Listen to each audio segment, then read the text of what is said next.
सुदामा को भेज तो दिया। जब वो घर से आगे निकल के चलते हैं तो कहते हैं 15 दिन से एक पक्ष से जल का उपवास चल रहा था।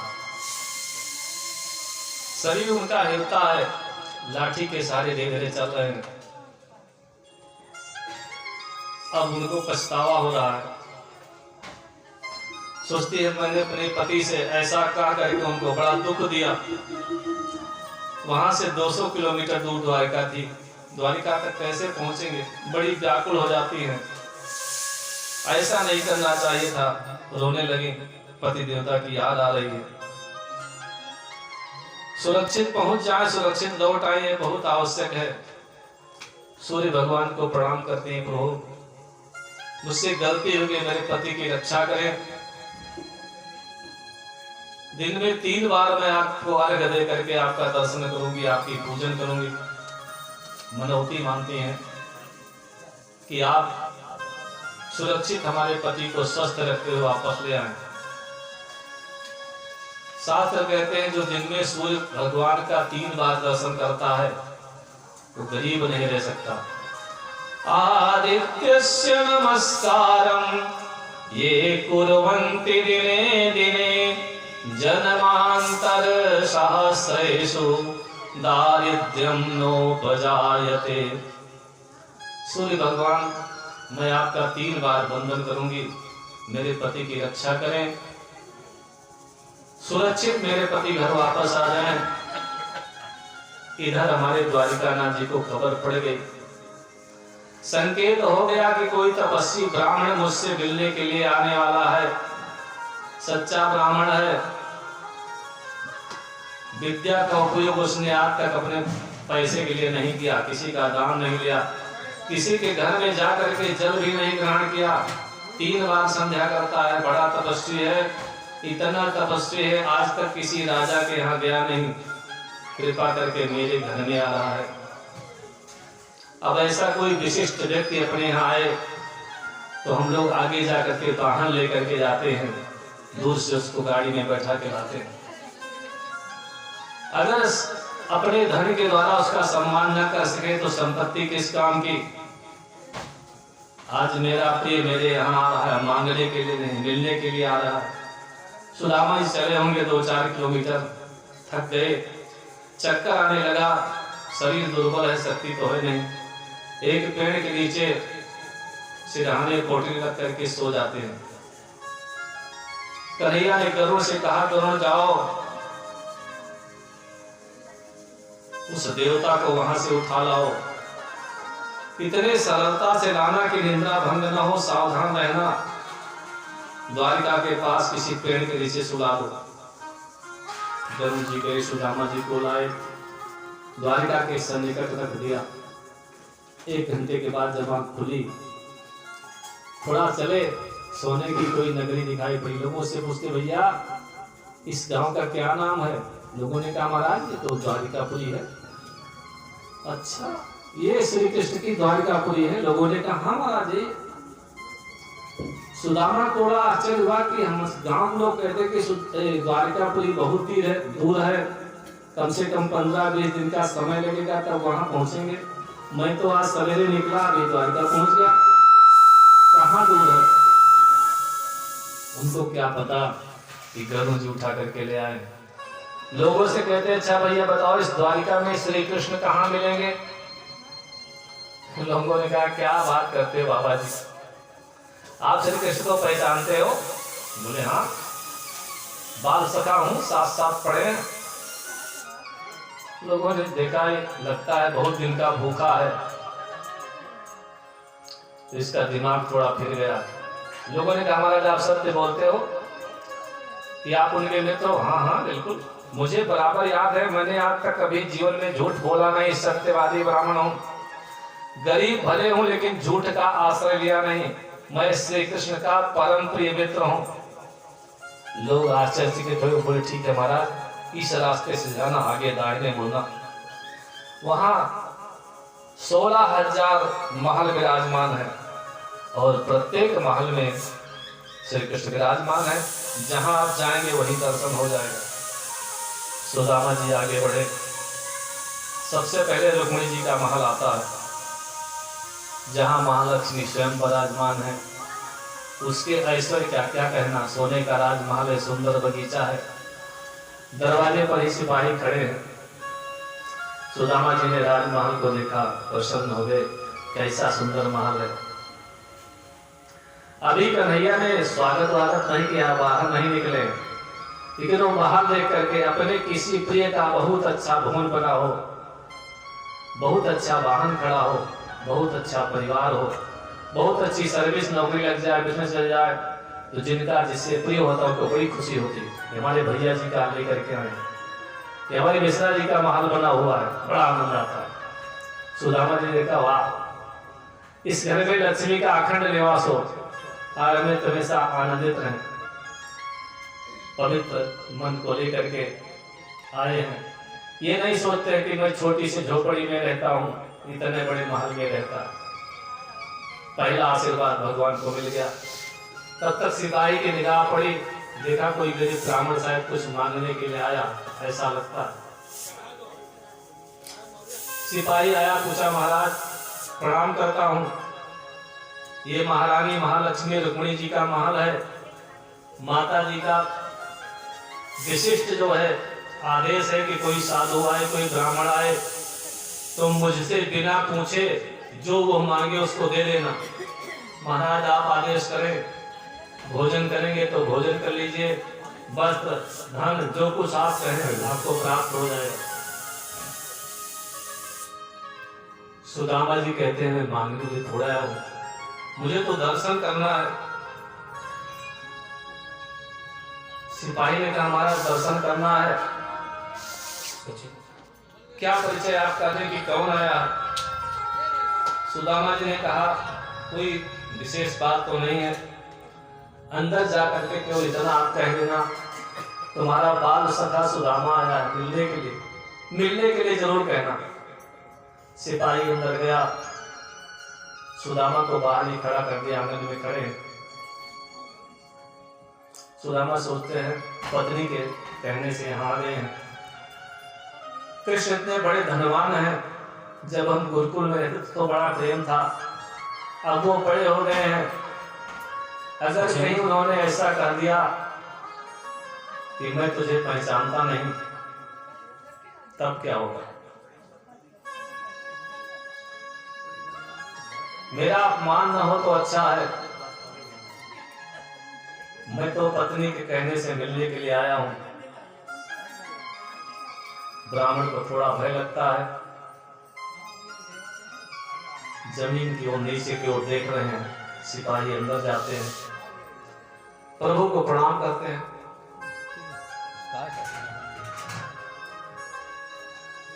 प्रभु को प्रणाम कहते हैं कि प्रभु, एक दिव्य ब्राह्मण देवता दरवाजे पर विराजमान है, देखने में तो गरीब लगते हैं, साधारण वस्त्र धारण किए हैं, शरीर की सभी हड्डियां दिखाई देती हैं। कन्हैया कहते हैं, आगे कहो क्या बात है? एक छोटी सी पोटली बगल में दवाएं हैं, बाकी कोई सामग्री है नहीं। महाराज कहते हैं कि मैं मिलने के लिए आया हूं, मैं मांगने के लिए नहीं आया, मुझे मिलना है।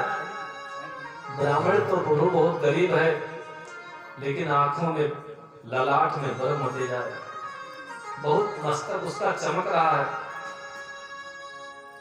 मुझे तो ऐसा लगता है महाराज बड़ा तपस्वी ब्राह्मण है।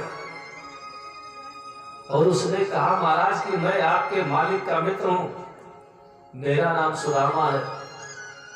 देखो देखो ये गरीबी का हाल, कृष्ण के दर पे विश्वास लेके आया हूँ। मेरे बचपन का यार है मेरा श्याम, यही सोच कर मैं आसन करके आया हूँ। सचिन,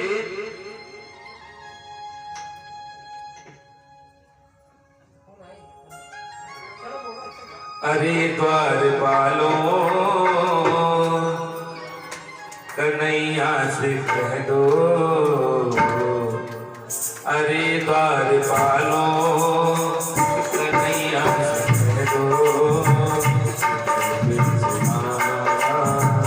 करीब आया है। अरे द्वारपालो कन्हैया से कह दो, करीब आया है। भटकते भटकते न जाने कहाँ से, भटकते भटकते न जाने कहाँ से, तुम्हारे महल के करीब आ गया है, तुम्हारे महल के करीब आ गया है।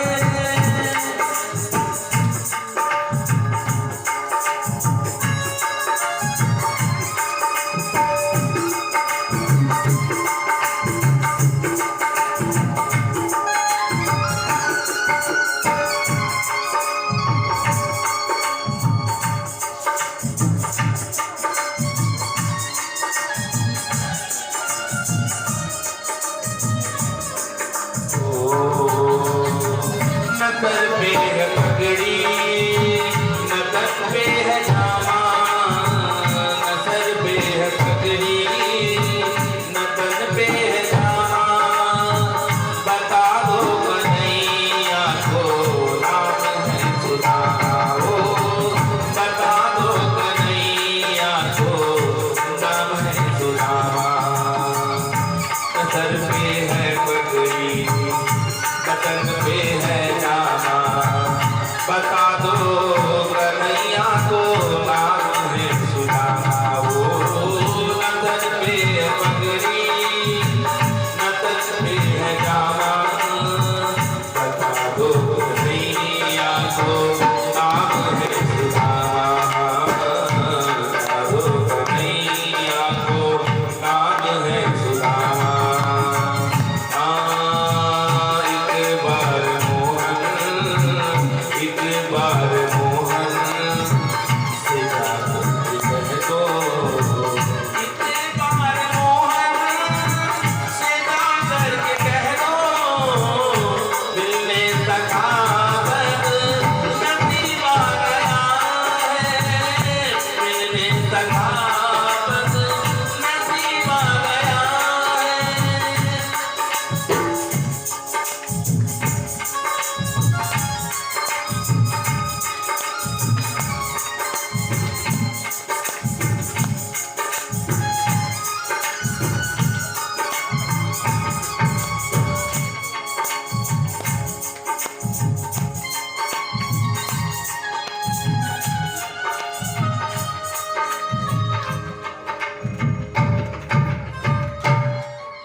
जैसे भगवान ने ये 3 अक्षर सुने सुदामा, तो भगवान वहां जहां बैठे थे सिंहासन पर खड़े नहीं, कूद पड़े, दौड़ते हुए भागे, मेरा सुदामा आया, मेरा सुदामा आया।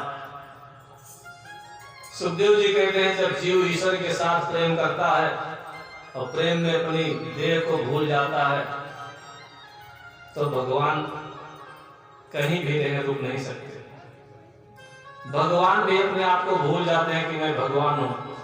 आज हमारे गोविंद भगवान को यह नहीं याद रहा कि मैं द्वारिका का राजा हूं, 16,108 रानियों का पति हूं। दौड़ते हुए दरवाजे की तरफ भागे। सुदामा जी नीचे जमीन की ओर देख रहे हैं, डर लग रहा है, पता नहीं आगे क्या होने वाला है। बड़े लोग अक्सर बचपन के मित्रों को भूल जाते हैं। कन्हैया दौड़ करके आए, सुदामा को अपनी छाती से चिपका लिया। प्रभु का हृदय गंगा जल जैसा एकदम शुद्ध है। सुनते ही दौड़े चले आए मोहन, लगाया गले से सुदामा को मोहन को, लगाया गले से सुदामा को मोहन। सुनते ही दौड़े चले आए मोहन, आया गले से सुदामा को मोहन हो सुनते दौड़े चले आए मोहन लगाया गले से सुदामा को मोहन हुआ रुक्मणी को बहुत ही अचंभा ये मेहमान कैसा दीवाना गया है मेहमान कैसा दीवाना गया है अरे बार वालों कन्हैया दो गरीबा गया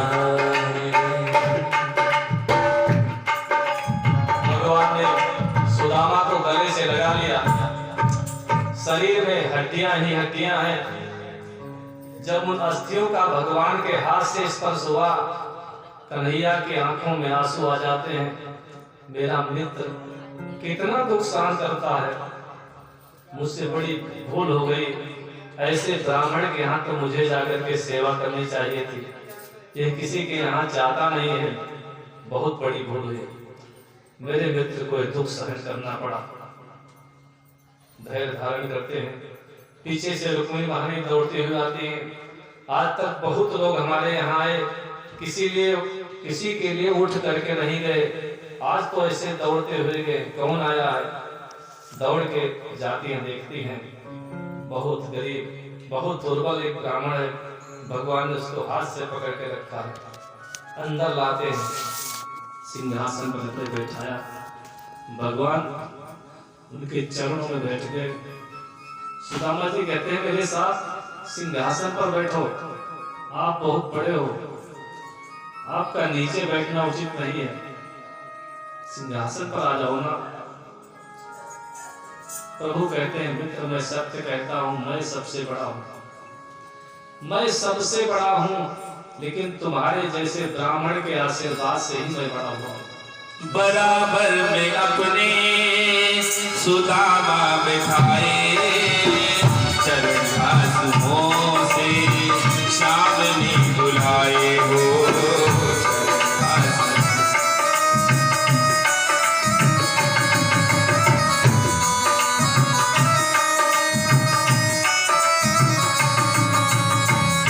बराबर में अपने सुदामा बैठाए चरण आंसुओं से श्याम ने बुलाए हो बराबर में अपने सुदामा बिठाए चरण आंसुओं से श्याम ने बुलाए चरण आंसुओं से घबराओ प्यारे न घबराओ प्यारे जरा तुम सुदामा का तमा तेरे अभी मां गया है अरे द्वार खोलो कन्हैया से दो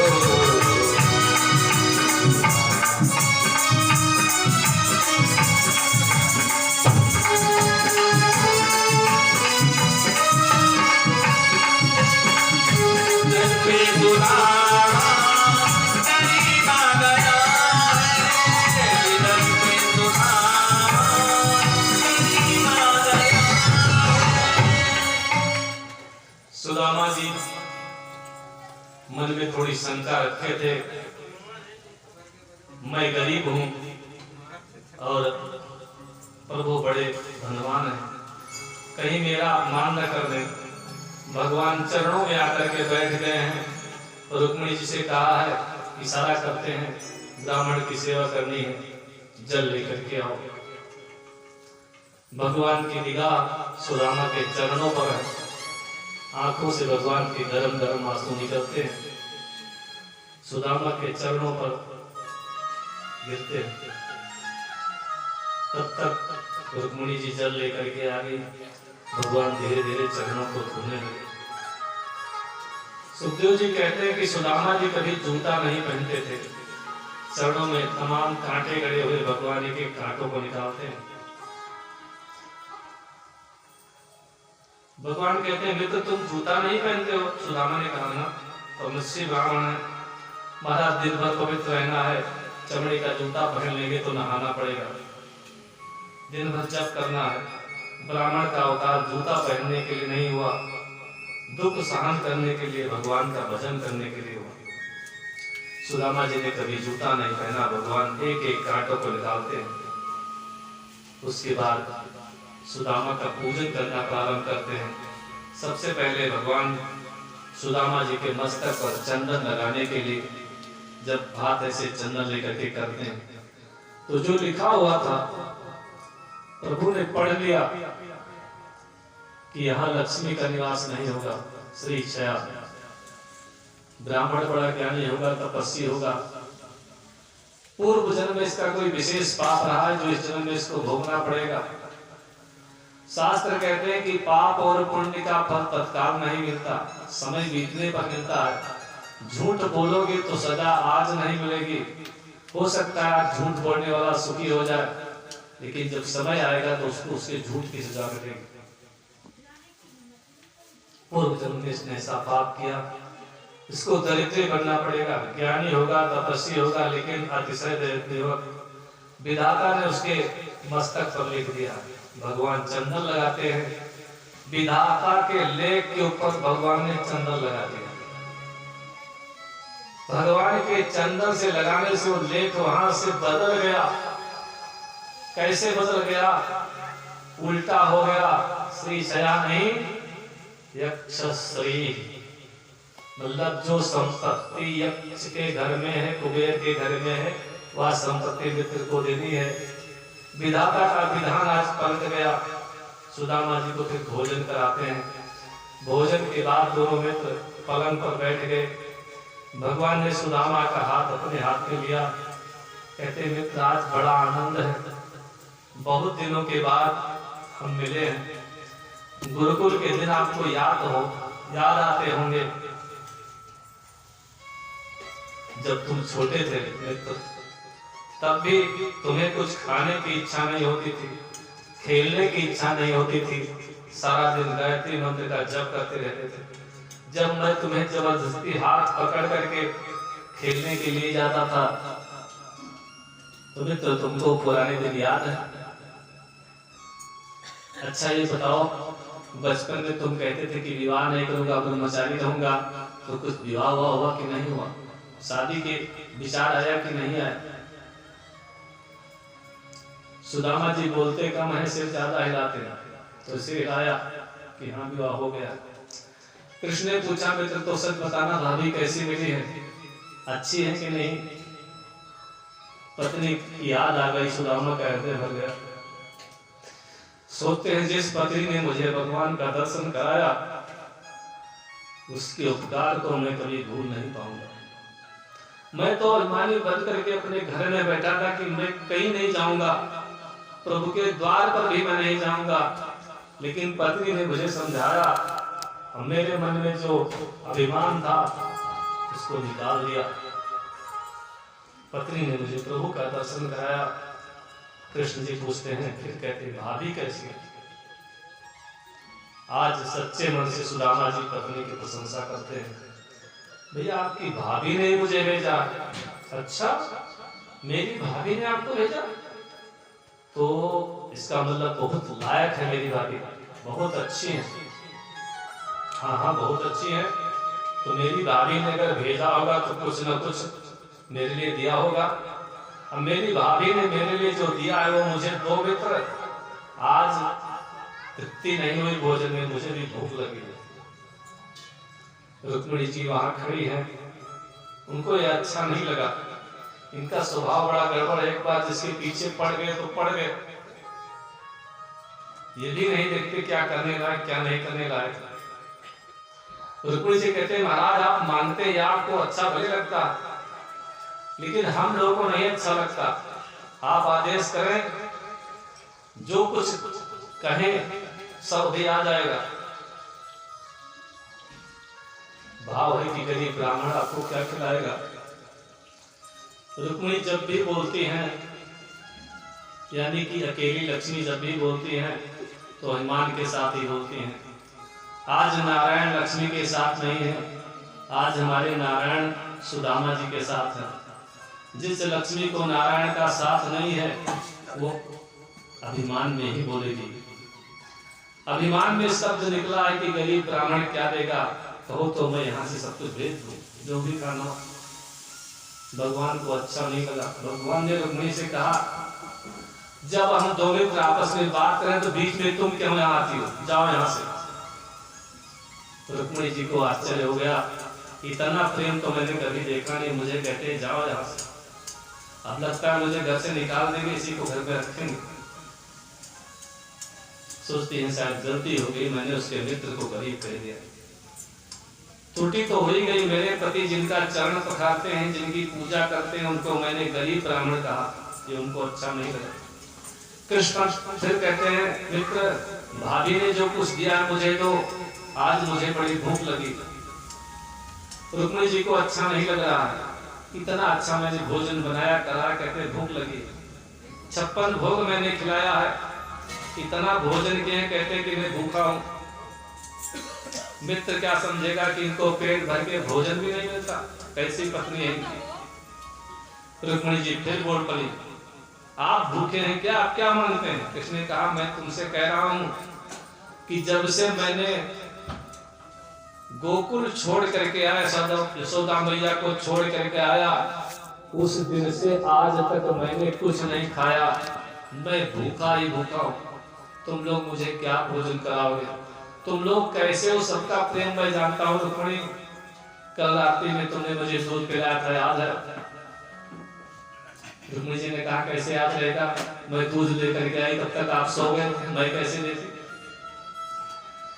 कन्हैया कहते हैं, मेरी माँ मीना बिना मुझे दूध पिलाए कभी सोती नहीं थी, उनको नींद ही नहीं आती थी, दूध लेकर के आती थी, मेरे पास बैठी रहती थी। कन्हैया सो गया है, जब जागेगा तो मैं दूध पिला के जाऊंगी। आज हमारे कृष्ण भगवान को यशोदा मैया की याद आती है, माँ का प्रेम याद आता है, आंखों से आंसू टपकने लगते हैं।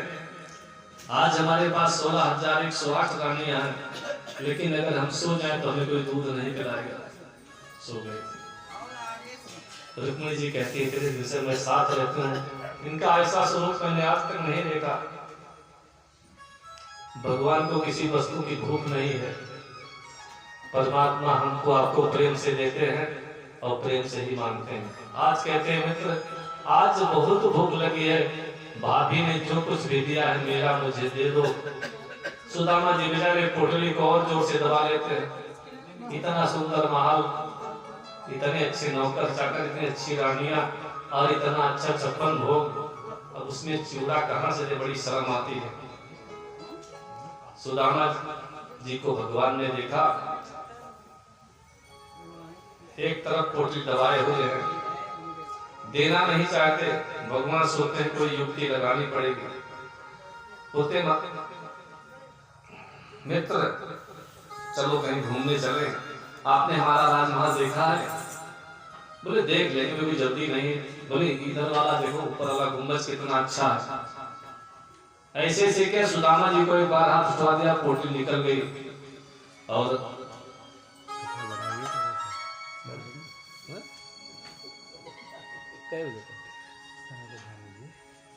कथा हो गया, 2 मिनट के काम। तो सुदामा जी की दृष्टि ऊपर उठी, भगवान ने पोटली छीन ली और छीन करके देखा, अरे हमको सबसे ज्यादा प्रिय वो पदार्थ मेरी भाभी ने भेजा है। पोटली खोलते हैं और एक मुट्ठी चिवड़ा खाते हैं, संकल्प करते हैं कि एक लोक की संपदा मैं देता हूं। दूसरी मुट्ठी खाने के लिए जैसे उठाया तो रुक्मिणी जी ने हाथ पकड़ लिया। भागवत जी में 2 पत्नियां हैं, एक पत्नी है सुशीला, सुदामा की पत्नी, जिसने अपने पतिदेव की गरीबी छुड़ा दी, और दूसरी पत्नी है रुक्मिणी जी, जिन्होंने उनका हाथ पकड़ करके कन्हैया को गरीब होने से बचा लिया। सारा खा जाते तो सारा दे देना पड़ता, बोले महाराज एक मुट्ठी बहुत है। रात्रि को दोनों मित्रों ने विश्राम किया। सुबह हुई, नहा धो करके सुदामा जी तैयार, बोले भैया जाना है घर, भाभी जी प्रतीक्षा कर रही होंगी। भगवान ने कहा ठीक है भाई जाना चाहिए, अब अकेले कल रही होंगी, जाना अवश्य है, जाइए। तो भगवान ने उनको विदा कर दिया। न कुछ लेने देने की बात हुई, न कुछ लिया दिया। सुदामा जी को बाहर तक भगवान छोड़ने के लिए आए, महल के बाहर तक चल पड़े। बहुत आनंदित हैं। कुछ लोग कहते हैं सुदामा जी जो है बिगड़ते हुए जा रहे थे। भागवत जी में लिखा है सुदामा जी इतना खुश थे, इतना खुश थे, तस्यैव मे सौहृद सख्य मैत्री दास्यम पुनर्जन्मनि जन्मनिश्चात्। भगवान ने मेरे साथ इतना अच्छा किया और कुछ दिया नहीं, क्योंकि जानते हैं कि धन दे करके मेरा भक्त बिगड़ जाएगा। बहुत अच्छा किया और मेरे भावनाओं का पूरा सम्मान किया। आनंदित होकर के घर आते हैं तो देखते हैं जहाँ उनका मकान था वहाँ का पूरा दृश्य ही बदल गया है। बहुत सुंदर भवन खड़ा हुआ है। तो सोचते हैं कि किसी दूसरे गांव में तो नहीं आ गए। एक नौकर से पूछते कि भैया किसका मकान है? बोले सुदामा जी महाराज का है। सुदामा जी महाराज का है? सुदामा तो मेरा नाम है। तो सोचते हैं हो सकता है मैं चला गया हूँ तो पत्नी से किसी सेठ ने खरीद लिया, उसने मकान बनवाया हो। चलने लगते हैं तब तक सुशीला ने देख लिया, पति देवता आए, आवाज दिया, स्वामी को अंदर बुलाया। बोले देवी ये कैसे? बोली ये देखो अंदर कौन बैठा है। अंदर हमारा मुरली वाला बैठा हुआ मुस्कुरा था। बोली भक्तों भगवान की हो। इस प्रकार से सुदामा चरित्र की कथा है। फिर भगवान श्री कृष्ण का कुरुक्षेत्र में ब्रजवासियों से मिलन होता है। ग्रहण में स्नान करने जाते हैं। 87वें अध्याय में वेद स्तुति की गई है। 11वें अध्याय में जदुवंशियों के नष्ट होने के श्राप की कथा आती है। और फिर वसुदेव जी के द्वारा नारद जी को उपदेश है। बहुत सारी कथाएं हैं। हम कथाओं का स्मरण करते हुए चलते हैं कथा की पूर्णता की तरफ। इसके बाद कृष्ण उद्धव का संवाद है। दत्तात्रेय भगवान के द्वारा राजा को उपदेश है। फिर भगवान श्री कृष्ण के द्वारा उद्धव जी को हंस गीता का उपदेश दिया गया। उसमें उद्धव जी एक प्रश्न करते हैं कृष्ण भगवान से कि प्रभु बताइए कि संसार में सबसे बड़ा दान कौन सा है? सोने का दान करने से ज्यादा पुण्य मिलता है कि चांदी का दान करने से ज्यादा पुण्य मिलता है? प्रभु कहते हैं सोने का दान, चांदी का दान, अन्न दान, वस्त्र दान, द्रव्य दान सब ठीक है, लेकिन जो सबसे बड़ा दान है और जिसको गरीब से गरीब व्यक्ति भी दे सकता है और अमीर से अमीर व्यक्ति भी दे सकता है। उद्धव इस संसार के आधार भगवान है और संसार भगवान में है। जो भगवान को संसार को भगवान में देखता है और सब में भगवत भाव रखता है, किसी के लिए खराब विचार करता नहीं, किसी के लिए गलत शब्द बोलता नहीं, सबसे बड़ा काम यह है कि सब में भगवान का भाव रखो, कण कण में भगवान का भाव रखो, सबका सम्मान करो, किसी से ईर्ष्या न करो, द्रोह न करो। धर्म अधर्म, सज्जन दुर्जन, पाप पुण्य सबके आधार हमारे परमात्मा है। किसी के लिए मन में कुभाव नहीं होना चाहिए।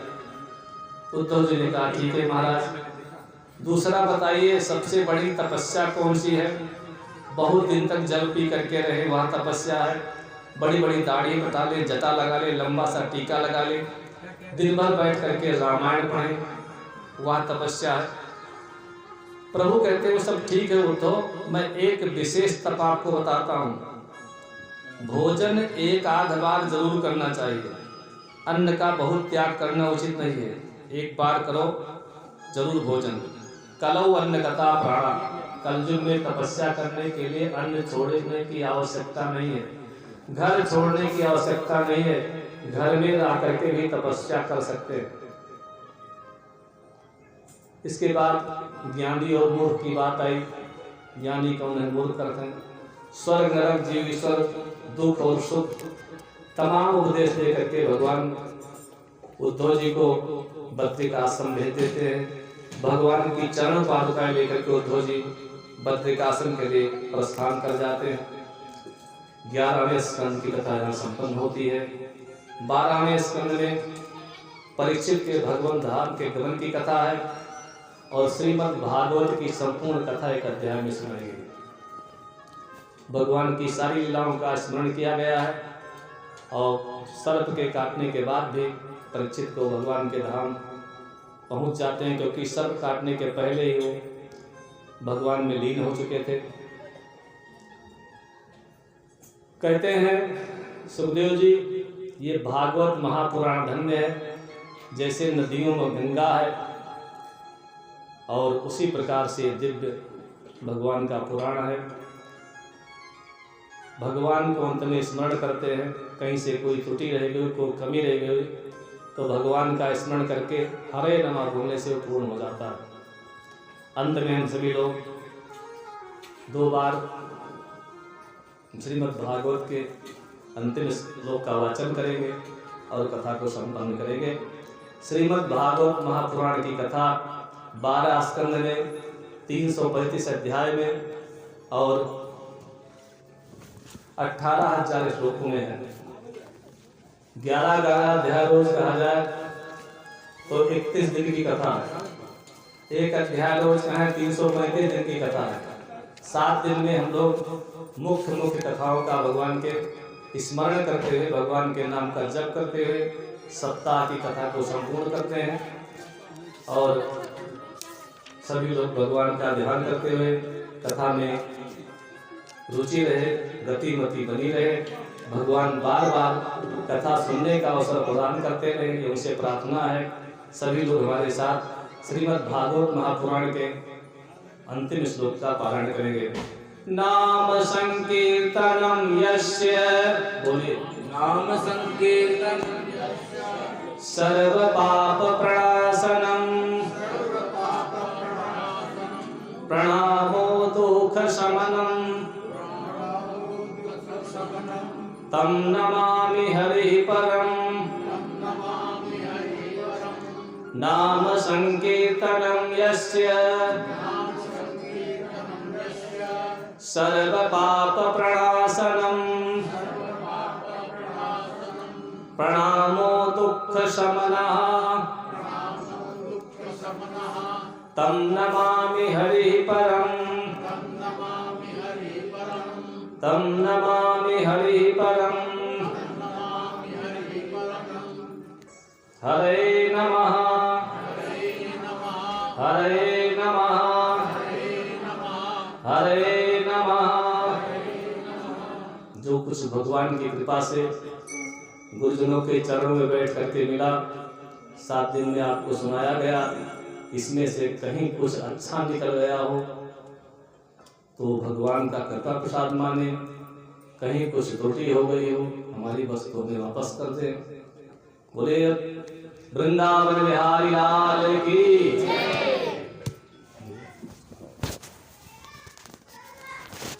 आइए